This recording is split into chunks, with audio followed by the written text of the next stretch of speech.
Good morning everyone. आज हम लोग डिस्कस करने जा रहे हैं that is Hess law of constant heat summation, ठीक है, या फिर इसको Hess law of heat summation भी कहते हैं। तो इसका जो है एक सिंपल सा फंडा है कि अगर कोई भी रिएक्शन है और वो रिएक्शन अगर एक सिंगल स्टेप में कंप्लीट हो या कई सारे स्टेप्स में कंप्लीट हो, मगर उस रिएक्शन में जो हीट चेंज होता है वो इक्वल होता है। फॉर एग्जांपल हम लोग लेते हैं, ये मान लीजिए हमारा रिएक्टेंट है, ठीक है। ये रिएक्टेंट चेंज होकर के प्रोडक्ट में कन्वर्ट हुआ इन अ सिंगल स्टेप। यहाँ पर हमारा जो एनर्जी चेंज होता है, इंथैल्पी चेंज होता है, हीट चेंज होता है, वो है Q, ठीक है।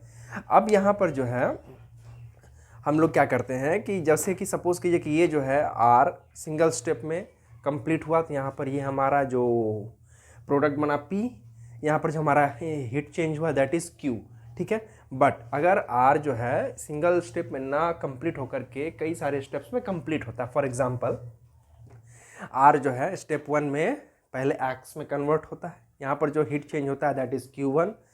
देन आफ्टर X जो है Y में कन्वर्ट होता है, यहाँ पर जो हीट चेंज होता है Q2। एंड देन Y जो है Z में कन्वर्ट होता है, then the heat change here it will be Q3।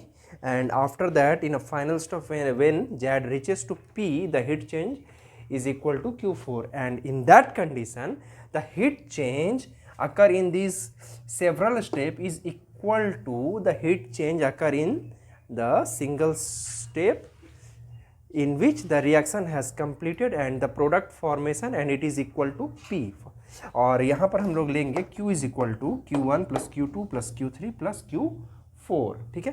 तो ये जो है Q1, Q2, Q3 and Q4 जो होगा ये टोटल अमाउंट ऑफ Q के बराबर होगा। एक एग्जांपल हम लोग ऐसे ले सकते हैं, सपोज कीजिए कि अगर मेरे पास एक नंबर है 5, ठीक है। 5 में अगर हम 5 ऐड किए तो ये हो गया हमारा 10। इसको हम चाहें तो 3 स्टेप में भी ऐड कर सकते हैं। सपोज कीजिए 5 में हम +1 ऐड किए, ये हो गया 6।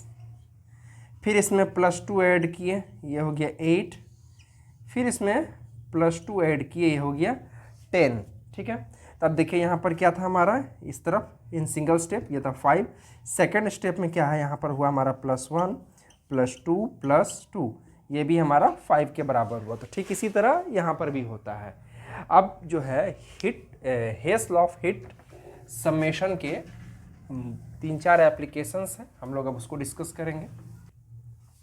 तो हेस लॉ ऑफ हीट समेशन का यूज़ करके हम लोग टोटल ये 3-4 पॉइंट्स को डिस्कस कर सकते हैं, मतलब फाइंड आउट कर सकते हैं। फर्स्ट हो गया हमारा इंथैल्पी ऑफ रिएक्शन, जो कि हम लोग डिटरमाइन कर सकते हैं by using Hess law.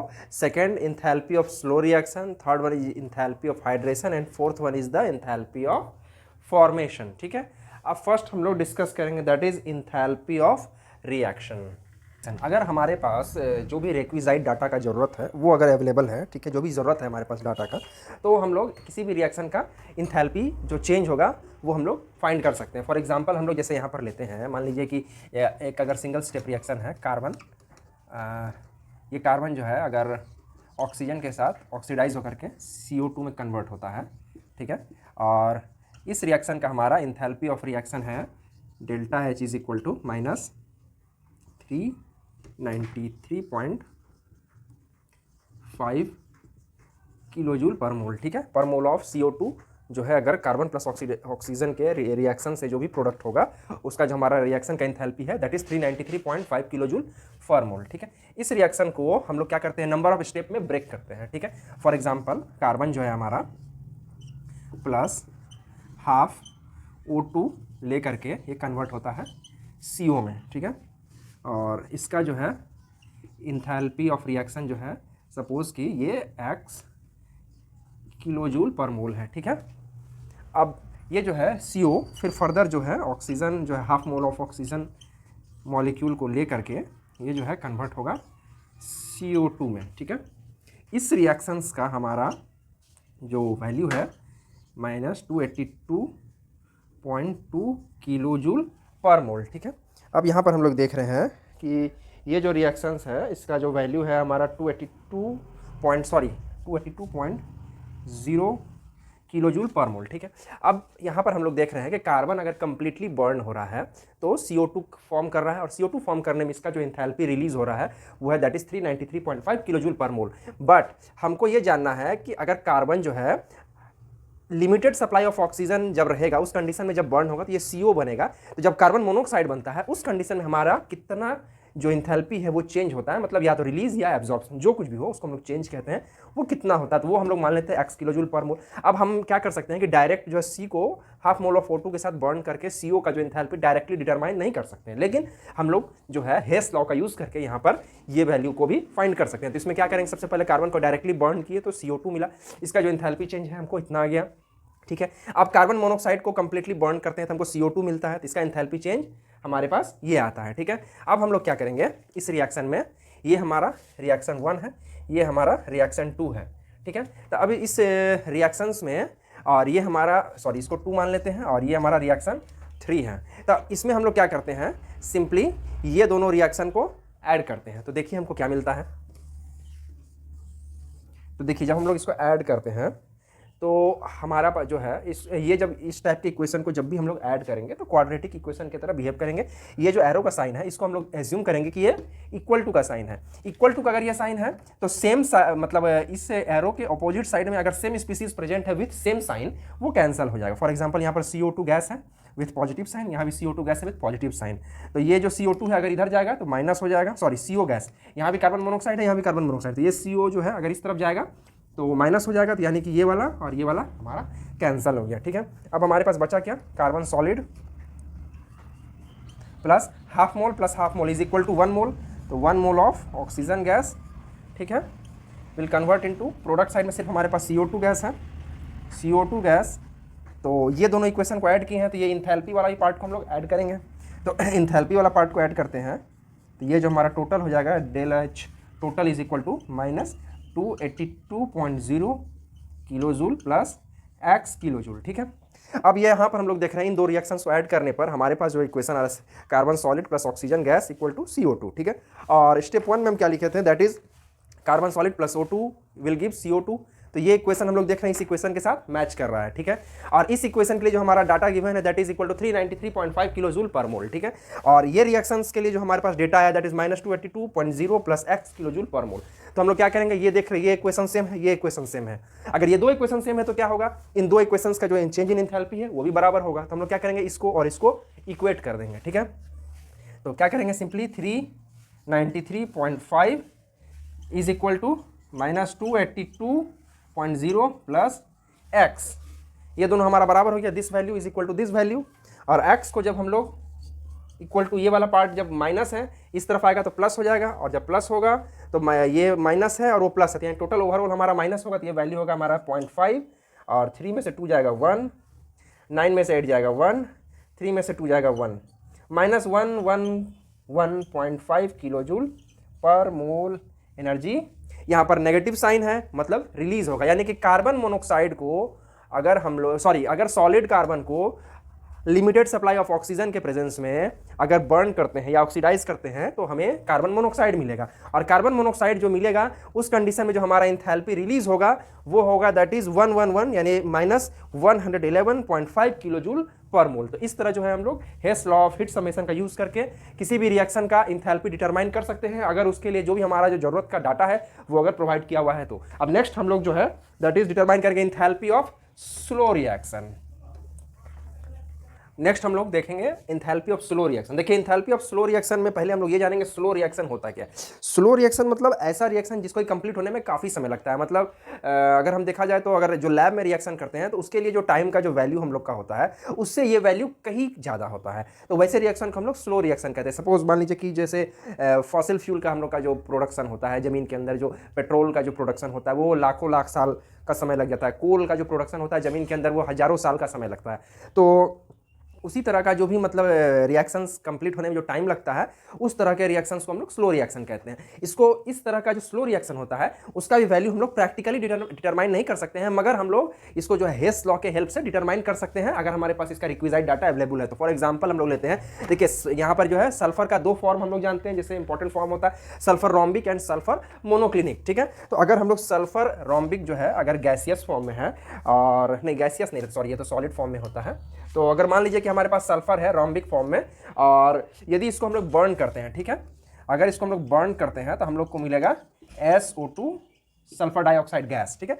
Rhombic form अगर बर्न होता है तो हमारा जो एंथैल्पी रिलीज होता है that is -297.5 kilo joule for 1 मोल, ठीक है। उसी तरह अगर हमारे पास जो सल्फर मोनोक्लिनिक लेते हैं और इसको अगर हम लोग बर्न करते हैं तो ये हमारे पास सेम चीज़ मिलेगा, सल्फर डाइऑक्साइड, और यहाँ पर जो एंथैल्पी चेंज होगा ये -300 किलो जूल पर मोल के बराबर होता है। देखिए सल्फर रोम्बिक को भी बर्न किए तो हमको SO2 मिला, मोनोक्लिनिक को भी बर्न किए तो SO2 मिला। ये दोनों जो हमारा प्रोडक्ट है ये कॉमन प्रोडक्ट है, मतलब सेम प्रोडक्ट है, ठीक है। अब हम लोग क्या बात कर रहे हैं इंथैल्पी ऑफ स्लो रिएक्शन का। तो इंथैल्पी ऑफ स्लो रिएक्शन यहाँ पर हम लोग किसके लिए ले सकते हैं, अगर हमारा सल्फर जो है रोम्बिक फॉर्म से मोनोक्लिनिक फॉर्म में कन्वर्ट होता है तो क्या है कि प्रैक्टिकली ये कन्वर्ट होने में काफ़ी समय लगेगा, ठीक है। इतना ज़्यादा समय लगेगा कि उस समय के ड्यूरेशन में हम लोग इसका जो इंथैल्पी चेंज होगा उसको प्रैक्टिकली मेजर नहीं कर सकते हैं। बट यहाँ पर हेस लॉ का यूज़ करेंगे और जो इसका जो मतलब हीट चेंज है उसको हम लोग मेजर कर सकते हैं। तो इसका जो ट्रांजिशन होगा, यानी कि ट्रांजिशन का मतलब कन्वर्जन होगा रोम्बिक फॉर्म का मोनोक्लिनिक फॉर्म में, तो यहाँ पर जो इंथैल्पी ऑफ ट्रांजिशन हम लोग कह सकते हैं इस टाइप के रिएक्शंस के लिए,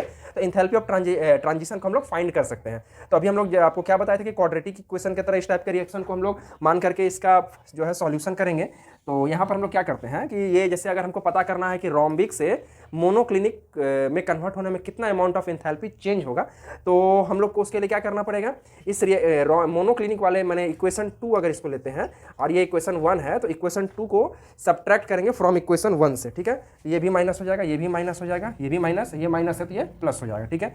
SO2 कैंसिल हो गया, O2 कैंसिल हो गया, हमारे पास क्या बचा, sulphur rhombic minus sulphur monoclinic approaching 0, ठीक है।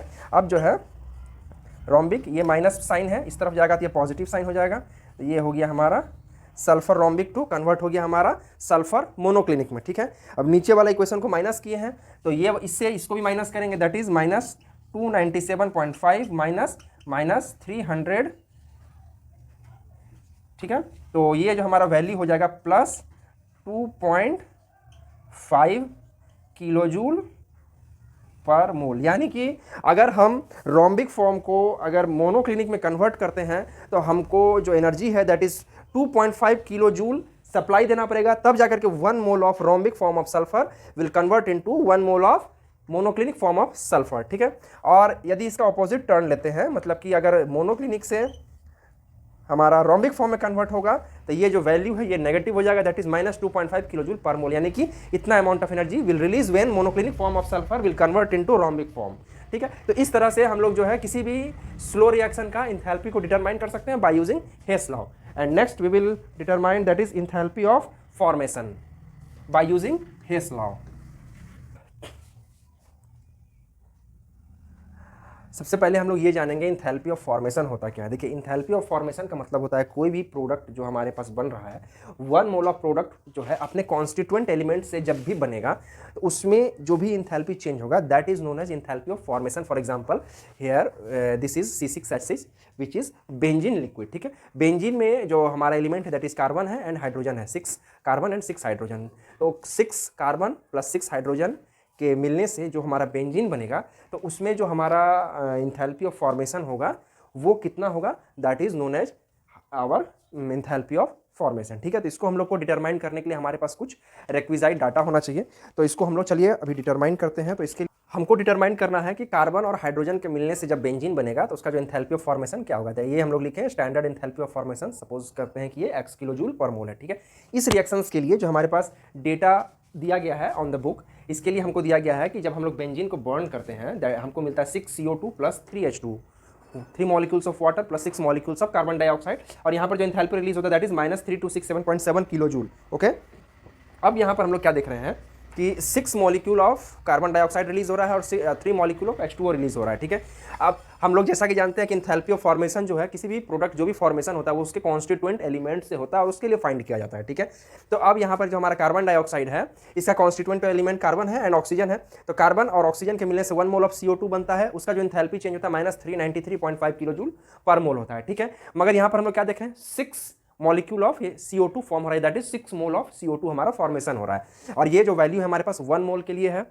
तो हम लोग क्या करेंगे, इस रिएक्शन को 6 से मल्टीप्लाई कर देंगे, ठीक है। 6 से मल्टीप्लाई करेंगे तो हमारे पास जो वैल्यू आएगा वो हमारा -2361.0 किलो जूल आएगा, ठीक है। अब यहाँ पर हम लोग देख रहे हैं that is 3 mole of water liquid हमको मिल रहा है इस रिएक्शन में, ठीक है। तो 1 मोल ऑफ लिक्विड फॉर्म करने में हमारे पास जो इंथैल्पी रिलीज होता है that is -286.2 kilo joule per mole, ठीक है। तो फॉर 3 मोल 3 से मल्टीप्लाई करेंगे सेम रिएक्शंस को, तो ये हमारा जाएगा -858.6 किलो जूल, ठीक है। अब ये जो है रिक्विजाइट डाटा को यूज करके हम लोग क्या करेंगे, enthalpy of formation of benzene को डिटरमाइन करेंगे, ठीक है। तो यहाँ पर हम लोग क्या देख रहे हैं कि जो हमारे पास जो वैल्यू है वो मिल चुका है, जो जो ज़रूरत है, ठीक है। तो ये जो वैल्यू आ गया हमारे पास 6 mole of carbon dioxide plus 3 mole of H2O, ठीक है। ये जो है फॉर्म करने के लिए हमारा इतना एनर्जी रिलीज हो रहा है। अब हम लोग क्या करेंगे, इस दोनों रिएक्शंस को ऐड करेंगे, ठीक है। जब हम लोग ऐड करते हैं तो हमको मिलेगा 6 मॉलिक्यूल ऑफ सॉलिड कार्बन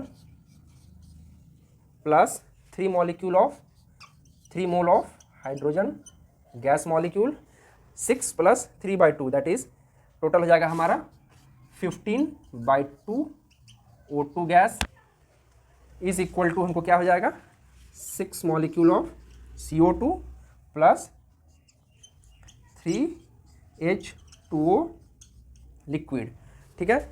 जब हम लोग इस तरह इधर वाले रिएक्शन को ऐड किए हैं तो हम लोग क्या करेंगे, अब वो जो हमारा इंथैल्पी वैल्यू है उसको भी हम लोग ऐड करेंगे। उसी तरह इन दो इंथैल्पी को भी ऐड करेंगे तो हमको आ जाएगा -3219.6 किलो जूल। तो अब हम लोग देख रहे हैं कि carbon solid plus 3 mole of H2 gas plus 7.5 mole of oxygen gas मिल करके 6 molecule of CO2 plus 3 molecule of H2O liquid हमको प्रोवाइड करता है। अब हमारे पास ये डाटा अवेलेबल है, ठीक है। अब हम लोग क्या करेंगे कि ये जो डाटा है इस डाटा से ऊपर वाले डाटा को सब्ट्रैक्ट कर देंगे, ठीक है। तो जब ये जो पार्ट है हमारा इससे इसको सब्ट्रैक्ट करेंगे, यानी कि ये अगर हम लोग इक्वेशन 2 लेते हैं और ये इक्वेशन 1 है तो हम लोग लिखेंगे यहाँ पर सब्ट्रैक्टिंग इक्वेशन 2 फ्रॉम इक्वेशन 1, ठीक है। तो अब हम लोग क्या किए हैं कि ये जो इक्वेशन था इस इक्वेशंस को हम लोग डायरेक्टली यहाँ पर लिख दिए हैं। अब नीचे वाले इक्वेशन को ऊपर से सब्ट्रैक्ट करेंगे, ठीक है। तो देखिए अब हमको क्या मिलता है, ये जो है जब ये सब्ट्रैक्ट होगा तो ये वाला पूरा का पूरा नीचे वाला जो है उसका साइन अपोजिट हो जाएगा, ठीक है। तो यहाँ पर ये जो 15O2 है ये 15O2 कैंसिल हो गया, ये 6CO2 ये 6CO2 कैंसिल हो गया, 3H2O कैंसिल हो गया, ठीक है। तो हमारे पास क्या बचा 6 carbon solid plus 3H2 gas और ये जो है -C6H6 लिक्विड और इस तरफ हमारा हो गया 0, ठीक है। और ये वाला जब उस तरफ जाएगा पॉजिटिव हो जाएगा दैट इज हो जाएगा C6 plus 3H2 gas will give C6H6 liquid. और ये जो इंथैल्पी वैल्यू है ये हमारा पॉजिटिव हो गया, साइन चेंज होने से ये नेगेटिव हो जाएगा। तो इससे जब इसको सब्ट्रैक्ट करेंगे तो हमारा जो वैल्यू आ रहा है that is plus 48.1 kilo joule, ठीक है। तो आप देख सकते हैं कि ये जो रिएक्शन इसमें जो भी हमारा रिक्विजाइट डाटा अवेलेबल था उसको यूज़ करके हम लोग कार्बन और हाइड्रोजन का जो मतलब जब मिक्स होगा मतलब कंबाइन करेगा केमिकली जो, और केमिकली कंबाइन करने से जो हमारा बेंजीन मॉलिक्यूल फॉर्म होगा तो उसमें जो हमारा इंथैल्पी चेंज होगा that is 48.1 kilo joule per mole. और ये जो साइन है ये पॉजिटिव साइन है। कहने का मतलब हुआ कि इस रिएक्टेंट के साथ हम अगर इतना इंथैल्पी जो सप्लाई देते हैं तो हमारा ये जो रिएक्टेंट है ये कन्वर्ट होकर के बेंजीन प्रोडक्ट में आ जाएगा। तो यही हमारा मेन जो मतलब जो इसका मतलब जो मूल मंत्र था इंथैल्पी ऑफ फॉर्मेशन हम लोग बाय यूजिंग हेस लॉ इस तरह हम लोग किसी भी रिएक्शंस के लिए डिटरमाइन कर सकते हैं, किसी भी प्रोडक्ट के लिए डिटरमाइन कर सकते हैं और इंथैल्पी ऑफ स्लो रिएक्शन भी हम लोग डिटरमाइन कर सकते हैं। इसके अलावा 3 चीज़ हम लोग देख लिए। अब लास्ट हमारा बचा इंथैल्पी ऑफ हाइड्रेशन जिसको भी हम लोग हेस लॉ की मदद से फाइंड करेंगे। अब नेक्स्ट टॉपिक है हमारा इंथैल्पी ऑफ हाइड्रेशन, ठीक है। तो देखिए इंथैल्पी ऑफ हाइड्रेशन होता है क्या, कोई भी एनहाइड्रस सॉल्ट है उसमें जब fix molecule of water of crystallization add होता है तो वो हमारा जो सॉल्ट बनता है वो हाइड्रेटेड सॉल्ट बनता है। जैसे ये हमारा कॉपर सल्फेट है, इसमें कोई भी वाटर मॉलिक्यूल ऐड नहीं है, ये हमारा एनहाइड्रस सॉल्ट हुआ। बट इसमें अगर वाटर ऑफ क्रिस्टलाइजेशन अगर 5 मोल ऑफ वाटर ऐड हो जाएगा तो ये हमारा हो जाएगा CuSO4.5H2O और ये हमारा हाइड्रेटेड सॉल्ट होगा। तो इस ये जो सॉल्ट है हमारा एनहाइड्रस सॉल्ट से हाइड्रेटेड सॉल्ट बनने में जो हमारा इंथैल्पी चेंज हो रहा है उस इंथैल्पी को भी हम लोग हेस लॉ के हेल्प से डिटरमाइन कर सकते हैं। तो इसमें हम लोग को क्या करना होगा, जैसे कि ये जो हमारा इक्वेशन है मतलब कॉपर सल्फेट में डायरेक्ट 5 मोल ऑफ वाटर को ऐड करने से 1 मोल ऑफ कॉपर सल्फेट में CuSO4.5H2O बनता है। बट इसमें कितना एंथैल्पी चेंज होता है वो डायरेक्टली हम लोग फाइंड नहीं कर सकते, लेकिन इसको हेस लॉ के हेल्प से कर सकते हैं। तो इसमें हम लोग क्या करेंगे, ये कॉपर सल्फेट लिए, इसमें 5 मोल ऑफ H2O ऐड होता है वाटर ऑफ क्रिस्टलाइजेशन, तो ये हमारा बना CuSO4.5H2O, ठीक है। और इसको हम लोग ले लेते हैं, दैट इज डेल्टा H2, ठीक है। अब हम लोग क्या करेंगे कि कॉपर सल्फेट को ढेर सारा पानी में डिसॉल्व करेंगे, ठीक है, यानी कि इसका एक्वस सॉल्यूशन हम लोग प्रिपेयर करेंगे। तो एक्वस सॉल्यूशन प्रिपेयर करने के समय में कॉपर सल्फेट से में जब हम लोग ढेर सारा वाटर ऐड करते हैं तो ये एक्वस कॉपर सल्फेट हमारा बनता है। इसको हम लोग क्या करेंगे, डेल्टा H1 ले लेते हैं, मतलब कि इसका एंथैल्पी हम लोग को डिटरमाइन हो जाएगा, ठीक है। कॉपर सल्फेट जब एक्वस फॉर्म में कन्वर्ट होता है ढेर सारा वाटर मॉलिक्यूल को ऐड करने के बाद, इसके लिए हम लोग शॉर्ट में AQ लिखते हैं। ढेर सारा वाटर जब ऐड करते हैं तो डायरेक्टली AQ लिखा जाता है। तो ये हमारा जो वैल्यू हो गया दैट इज डेल्टा H1 के बराबर, ठीक है। अब कॉपर सल्फेट में क्या किया, 5 मोल ऑफ वाटर को ऐड किया, ये हो गया हमारा CuSO4.5H2O। अब हम क्या करेंगे, इस हाइड्रेटेड सॉल्ट को एक्वस सॉल्यूशन में कन्वर्ट करेंगे, मतलब कॉपर सल्फेट में हम लोग .5H2O में ढेर सारा वाटर ऐड करेंगे, दैट इज ये हमारा हो जाएगा डेल्टा H3, ठीक है। तो हम लोग देख रहे हैं कि कॉपर सल्फेट को डायरेक्ट एक्वस फॉर्म में कन्वर्ट किए तो जितना एंथैल्पी चेंज हुआ, अगर इसको नंबर ऑफ स्टेप्स में भी कन्वर्ट करेंगे तो जो हमारा एंथैल्पी चेंज होगा वो इक्वल होगा एज पर हेस लॉ। तो ठीक है, तो हम लोग क्या करेंगे, इसमें यहाँ पर लिखेंगे delta H1 equal to delta H2 plus delta H3, ठीक है। और डेल्टा H1 जो होगा H2 प्लस H3 के बराबर होगा। और यहाँ से हम लोग क्या करेंगे कि कॉपर सल्फेट जो है जब हाइड्रेट होकर के CuSO4.5H2O बना, तो इसमें जो एंथैल्पी चेंज होगा वो हम लोग इस दिए हुए डाटा से निकाल सकते हैं, क्योंकि यहाँ पर हमको डेल्टा H1 फाइंड रहेगा, डेल्टा H3 फाइंड रहेगा। तो डेल्टा H2 हम लोग निकाल सकते हैं। इसके लिए हम लोग क्या करेंगे, delta H2 is equal to delta H1 minus delta H3 हो जाएगा, ठीक है। अब इस पर हम लोग क्या करेंगे, एक न्यूमेरिकल्स को देखते हैं और वहाँ पर ये सारा आप लोग का कन्फ्यूजन दूर हो जाएगा। यहाँ पर हमारे पास एक क्वेश्चन है, उसमें दिया हुआ है कि heat of solution of anhydrous CO2 is -66.5 kilojoule per मोल। कहने का मतलब हुआ कि कॉपर सल्फेट जब इसमें कोई भी वाटर मॉलिक्यूल प्रेजेंट नहीं है, उस कंडीशन में जब इसको हम ढेर सारा मतलब सॉल्वेंट में डिसॉल्व करेंगे तो वहाँ पर जो हमारा हीट रिलीज होगा that is -66.5 kilojoule for 1 mole of copper sulphate, ठीक है। सेकेंड दिया हुआ है कि हाइड्रेटेड कॉपर सल्फेट, ठीक है, heat of solution of hydrated copper sulphate is 11.7 kilojoule per mole, ठीक है। तो कहने का मतलब हुआ कि अगर हाइड्रेटेड कॉपर सल्फेट यानी कॉपर सल्फेट के अंदर जो required amount of water of crystallization अगर वो पहले से प्रेजेंट है, उसको अगर हम लोग ढेर सारा वाटर में डिसॉल्व करते हैं तो वहाँ पर जो है हमको 11.7 किलोजूल पर मोल हीट सप्लाई देना होगा, क्योंकि प्लस साइन है। अब हमसे क्या पूछा गया है कि what is the heat of hydration of copper sulphate. अभी भी हम लोग देखे थे हेस लॉ, तो हेस लॉ के हिसाब से हम लोग जानते हैं कि अगर रिएक्शन एक स्टेप में हो या सेवरल स्टेप में हो, हीट चेंज सेम होता है, ठीक है। तब हम लोग क्या करते हैं, उसके लिए पहले एक हेस लॉ का यूज़ करते हैं और यहाँ पर एक मतलब इसका पूरा साइकिल को बनाते हैं। तो देखिए कॉपर सल्फेट जो है डायरेक्टली अगर वाटर में डिसॉल्व हो रहा है एनहाइड्रस फॉर्म में, तो हमारा कॉपर सल्फेट एक्वस बना और डेल्टा H1 इसको हम लोग मानते हैं, तो इसका जो वैल्यू है -66.5 किलोजूल फॉर 1 मोल आता है, ठीक है। और सेकंड क्या करते हैं, कॉपर सल्फेट में पहले हम लोग 5 मोल ऑफ वाटर को ऐड करते हैं, यानी कॉपर सल्फेट को हाइड्रेट करते हैं। तो ये हमारा बन जाता है CuSO4.5H2O। यहाँ पर जो हमारा एंथैल्पी चेंज होगा उसको हम लोग डेल H2 मान लेते हैं।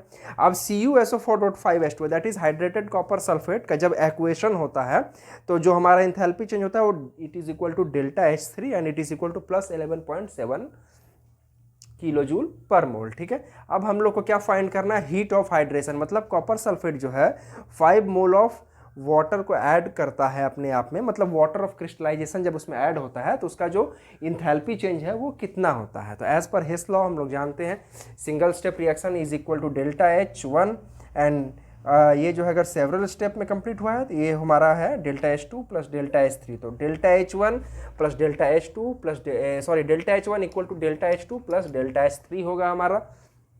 डेल्टा H1 का वैल्यू जो है 66.5 किलो जूल है और H3 का वैल्यू 11.7 है।